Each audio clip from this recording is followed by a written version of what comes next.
After 4 years working abroad, I came home to surprise my father in the $600,000 house I had bought for him. Instead, my brother's wife opened the door, glanced at my travel bag, and said without hesitation, "The maid is out back." For a second, I thought I had heard her wrong.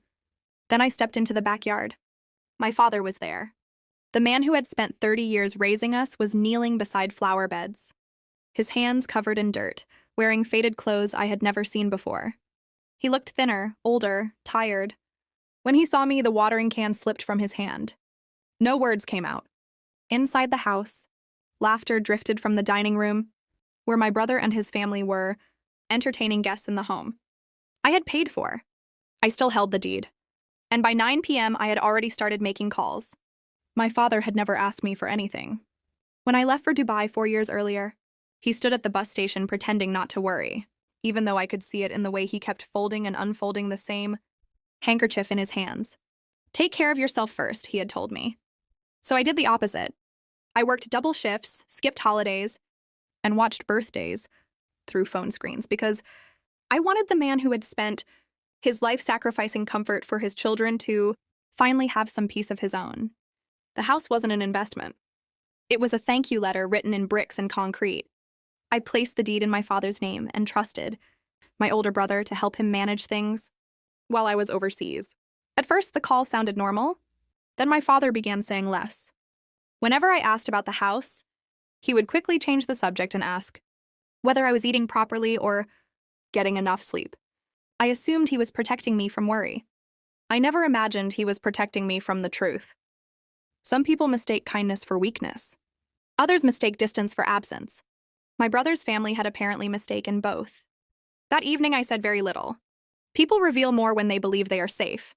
From the kitchen doorway, I watched my brother settle comfortably into my father's chair at the head of the table while my father quietly carried in another tray of tea as if he were helping at someone else's gathering. No one offered to take it from him. No one even looked up. My brother's wife thanked him the same way someone thanks a waiter in a restaurant, polite enough to avoid guilt, distant enough to avoid respect. "Could you bring more ice?" she asked, already turning back to her conversation before he answered. My father simply nodded. Later, when one of the guests admired the house, my brother smiled and said, "Keeping a place like this running takes work." Not once did he mention whose money had bought it. Not once did he mention whose dream it had been. The worst part wasn't the disrespect. It was how practiced everyone seemed. The casual instructions, the familiar routine, the way my father automatically stood when someone called his name from another room. This hadn't started last week, or last month.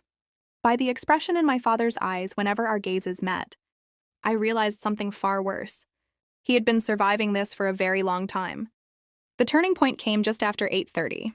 Most of the guests had moved into the living room, their voices blending with the sound of a cricket match, playing softly on the television.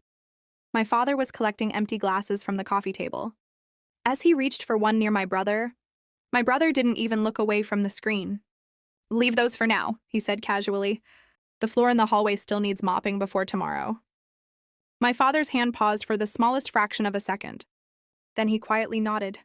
Not anger, not embarrassment, acceptance. That was the moment that stayed with me. The man who had taught me dignity had somehow been convinced that he needed permission to have it. I looked around the room at the framed photographs on the walls I had paid for, the furniture I had shipped home, and the house that legally belonged to the man standing silently with a tray in his hands. Somewhere along the way, ownership had become occupation. Kindness had become entitlement, and gratitude had quietly disappeared. I reached into my bag and felt the folder containing the property documents. For 4 years, I had trusted time and family to protect what mattered.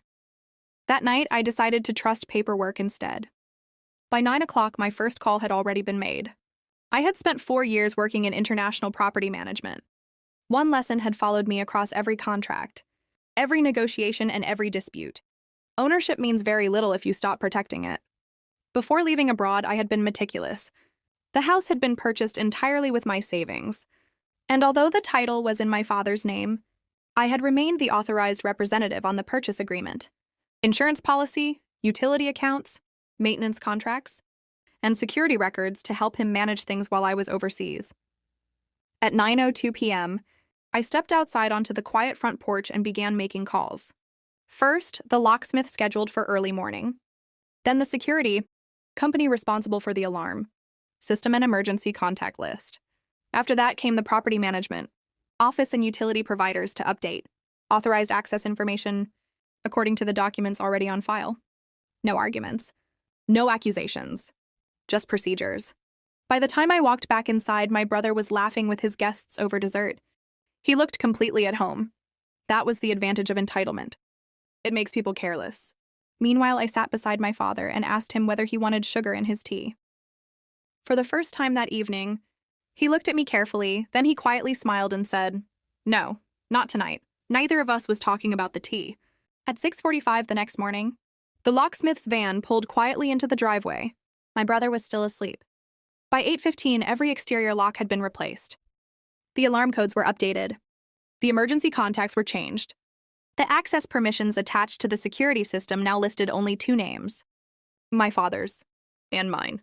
At breakfast, my brother noticed the new key on my father's plate before he noticed the silence in the room.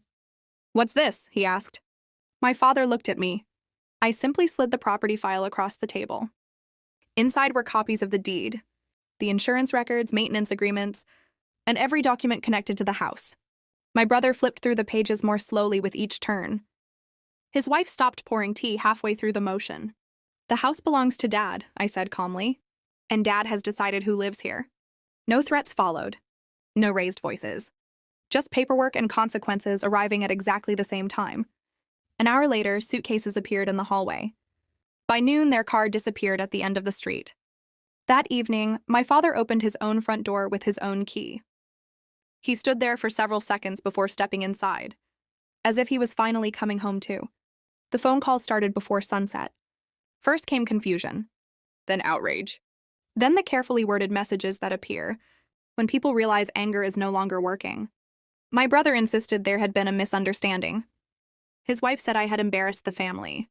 A distant relative called to remind me that family should forgive family. Interestingly, none of them asked how my father had ended up serving tea in his own home. That question seemed to interest only two people: my father and me. For the first few days, my father moved through the house cautiously, almost apologetically, as though someone might still object to him, sitting in his favorite chair or leaving a newspaper on the coffee table. Years of small humiliations do not disappear in a single morning. Neither does the habit of making yourself smaller for other people's comfort. Slowly that changed. The garden became his again. The living room became his again. The silence in the house stopped feeling lonely and started feeling peaceful. As for my brother, losing the house damaged something far more valuable than convenience. It damaged the assumption that kindness could be exploited forever. People often care about stories like this because most betrayals do not begin with cruelty. They begin with permission that lasts too long. I stayed for 3 more weeks before returning abroad. But this time, the phone calls felt different. My father no longer sounded like a guest in his own life. He talked about the tomatoes growing in the garden, the neighbor's new puppy, and the old radio he had finally brought back into the living room. Small things. The kinds of things people only notice when peace returns. My brother and I spoke only a handful of times after that. There was no dramatic reconciliation and no final argument waiting to happen. Some distances are not created by conflict. They are created by choices. And choices, once repeated often enough, become character. As for me, I stopped confusing sacrifice with responsibility. Helping family is love. Allowing someone to erase another person's dignity is not. For years, I believed my greatest gift to my father was the house. I was wrong. The house gave him comfort. Giving it back to him gave him freedom. On my last evening before leaving, I found him sitting on the front porch watching the sunset spread across the garden he had planted himself. He looked over at me and smiled. "This place finally feels quiet again," he said. I looked at the house, the open door, and the man who no longer needed permission to belong there. Some homes are built with money. Others are rebuilt with respect.